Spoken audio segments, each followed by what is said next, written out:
Hey everyone, welcome to Broadband Deployment News. It looks like this may be the beginning of the end for the Affordable Connectivity Program. Be right back with more.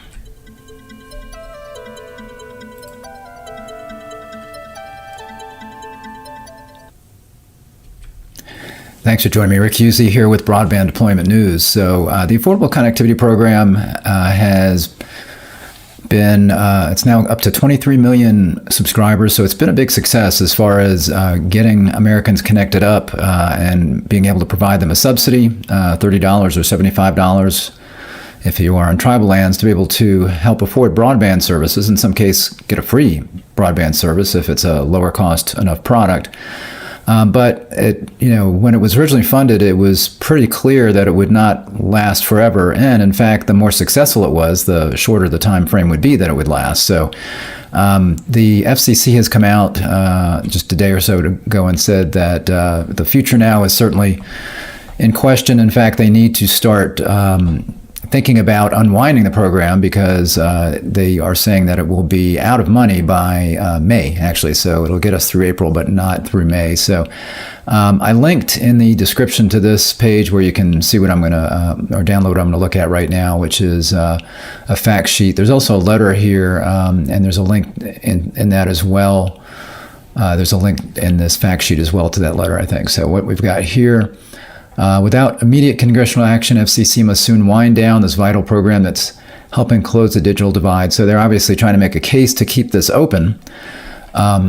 So here we've got future of the ACP. For months, Chairwoman Rosenworcel has emphasized the need for additional funding for the ACP.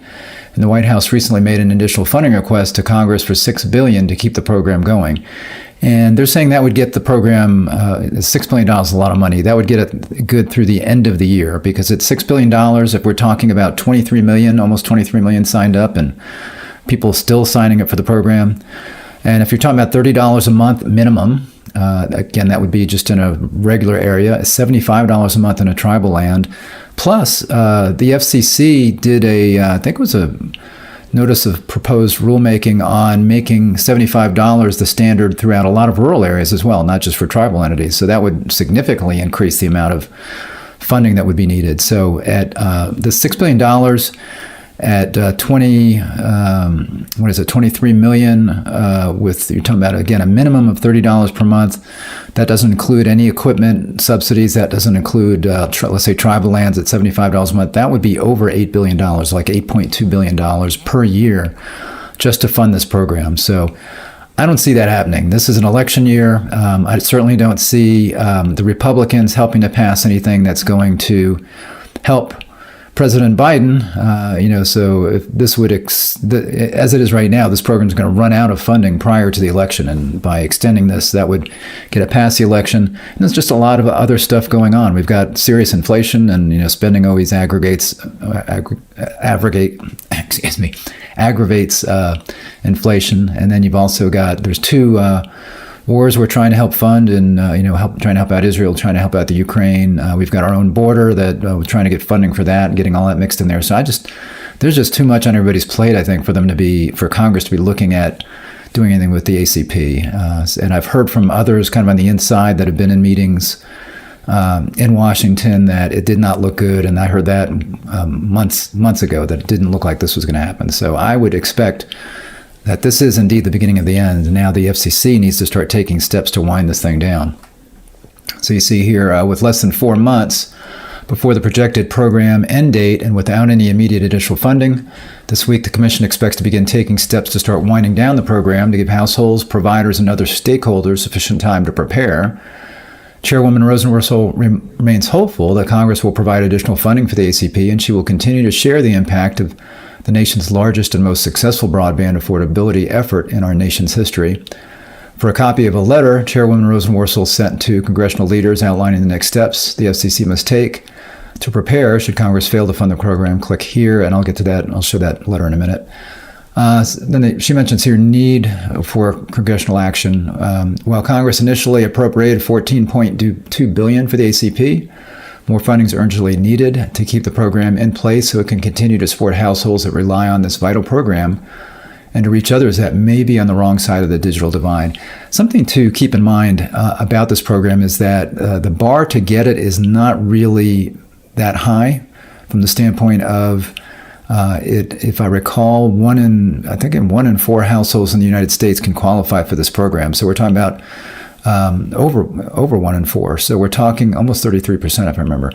So we're talking about a number of households being supported by the rest of the country. So it's a lot of money to be expending, for these folks. And a lot of these folks would have broadband now. It's just that this is making it easier for them to afford that. So, whether we see people dropping their broadband connection is one thing, but if they were getting a $30 subsidy, then that will go away. And what we have learned about the ACP is that people were using that money quite often to get higher priced plans as opposed to getting the least expensive plan. So it could be that there'd be a $30 plan that might give you, let's just say, 500 by 100 or 300 by 100 or something like that.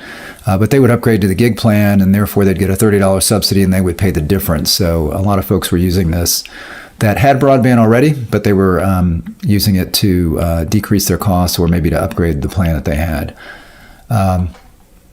It says here, again, they expected to last through April 2024, running out of money completely in May.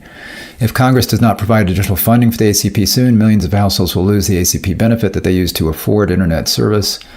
This means 1,700 internet service providers will be affected by the termination of the ACP and may cut off service to households no longer supported by the program. And certainly, this has been a boon for internet service providers because they could offer. Well, again, they could have some customers that would decide to upgrade to a higher plan. So basically the payment goes directly to the internet service provider. So that $30 subsidy, the government pays that to the internet service provider. Then the internet service provider can offer that to the subscriber who qualifies for ACP. And again, that could be providing a customer they wouldn't have gotten with internet service, but yet they're getting paid $30 for it. Or it could be that that's a customer that was on a lower tier plan that upgraded, so the ISP then can provide a higher price plan. Again, they're getting $30 from the government, and whatever the difference is from the subscriber. Excuse me. I started having a bit of a coughing fit yesterday because I'm getting over the flu. So this, again, for internet service providers, they're going to see a hit from this. But again, whether or not people actually cancel their service is another question. They may see some cancellations. They may see some people downgrade back down to the lower cost plans if they're not getting a subsidy. So we'll have to see.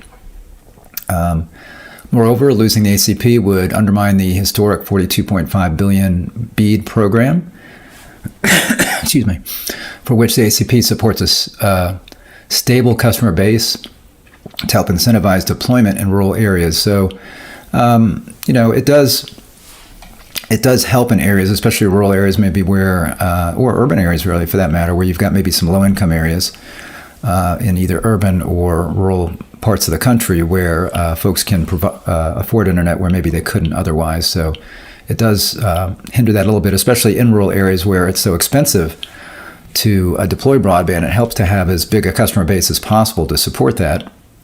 And if you are losing the ACP, then you're losing some number of subscribers there that may not sign up. Launched on December 31st, 2021, under the Bipartisan Infrastructure Law, also called the Infrastructure Investment and Jobs Act. The ACP is the largest internet affordability program in U.S. history. Programs enrolled nearly 23 million households. Pardon me. Under the current program, eligible low-income households can receive a discount of up to $30 plus or $75 if on qualifying tribal lands. Eligible households can also receive a one-time discount of up to $100 to purchase a laptop, desktop computer, or a tablet from participating providers if the household contributes more than $10 and less than $50 toward the purchase. So that portion of it was never quite as popular. Not as many internet service providers offered that, and you can see if it's a $100 subsidy and you can get a tablet or a laptop, but you've got to, as the consumer, you've got to contribute between 10 and 50. It was a kind of a difficult calculation to do there. So as far as the math didn't work out well. While the program helps connect households in rural and urban communities alike, rural households have been enrolled at a higher rate than their urban counterparts. That's interesting, again, that it seemed to be more impactful in rural areas than it was in urban areas. So that is the fact sheet. And then, again, there's a link to letters here where she's trying to reach out to everybody that's in leadership in Congress, it looks like. So you see her committee on, this is Maria Cantwell, Committee on Commerce, Science, and Transportation. Same letter. Ted Cruz, Committee on Commerce, Science, and Transportation, ranking member. And there's a bunch of these. I'm not going to go through all of them, but you see here Kathy McMorris Roberts, House Committee on Energy and Commerce. I think another Committee on Energy and Commerce here, ranking member as well. It was that's Pallone, Frank Pallone. Then you've got Steve Womack, Subcommittee on Financial Services, et cetera. So, and I'm not going to read the first page here. A lot of it's and this, again, same letter for all these folks, but a lot of the same information here, but it starts to talk about here in the second page what they're going to do. So, due to lack of additional funding, end date less than a month away, they need to start taking these steps. So, first, the Commission will offer ACP providers guidance on the timing and requirements for notifying participating households about the projected end of the ACP. To avoid consumer confusion and minimize the risk of consumer bill shock, providers must give consumer-specific frequent notice about the projected end of the program and their ACP discount and how that will impact their internet bills. So if you're an internet service provider, and you're doing the ACP, you need to start thinking about this now, about the fact that you need to start notifying your ACP subscribers, and then you need to decide what you're going to do. If you've been offering a low-cost $30 product connection for folks, then you need to let them know, if you want to continue it now, you will now have to pay the $30, or maybe you'll do something where you can maybe continue to provide people that would qualify for the ACP a little bit of a discount off of that than you might otherwise. So that's a possibility. So again, as the internet service provider, you need to start thinking about the communication and then what you're going to do as far as your packages. And with the ACP, one of the things that was kind of unique about it from maybe some other programs was that, including the emergency connectivity benefit prior to that, was it needed to apply to any package that you had. So it didn't matter if somebody wanted to order your lowest cost plan or your extremely high cost plan. If you had a 10 gig plan that you were charging $500 a month, then if somebody wanted that and they qualified for the ACP, they probably wouldn't if they wanted to pay for that. But you'd have to give them $30 subsidy on that, and then they'd have to pay $30 less for whatever that really, really, really expensive plan is. So, again, this would apply to all of your packages. But if you want to provide maybe a lower cost plan to be able to help continue provide service to people that are having an issue affording it, then that's something that you might want to take into account here as well. Second, the Commission will announce a date for stopping the enrollment of new households in the ACP. So they're still enrolling people, and in my opinion, that date should be stopped immediately, because you're talking about signing people up, and by the time they get connected, they're only going to get a benefit for a couple of months. So, but they're going to announce a date on that. While this step will preclude additional households from benefiting from this important program, it's necessary to slow the depletion of the remaining funds and reduce volatility in the program. This step will also stabilize the number of households affected by the end of the ACP and reduce consumer confusion. Ending ACP enrollments will also mean that the more than 240 outreach grant awardees across the country will need to wind down their grant-funded ACP outreach. So that is something that was also included in the original ACP program, was these funds for, grants for helping promote the program, also helping to navigate people through connecting to the program to help them get signed up, those kinds of things. Those grants are all going to wind down.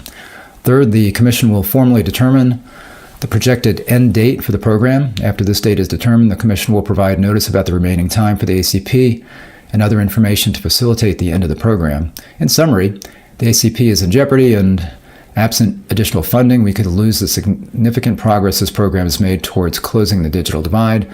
Yet we have come too far with the ACP to turn back. Accordingly, the Commission stands ready to assist Congress with any efforts to fully fund the ACP into the future. So again, same letter over and over again to various congressional leaders. So they're trying to get the word out to everybody there. But again, I don't see the climate right now in Washington, especially being an election year, and again, coming out some significant inflation, just starting to see some of that moderate. I have my doubts that Congress is going to act on that. So, whether they choose to do something else, I can't see them.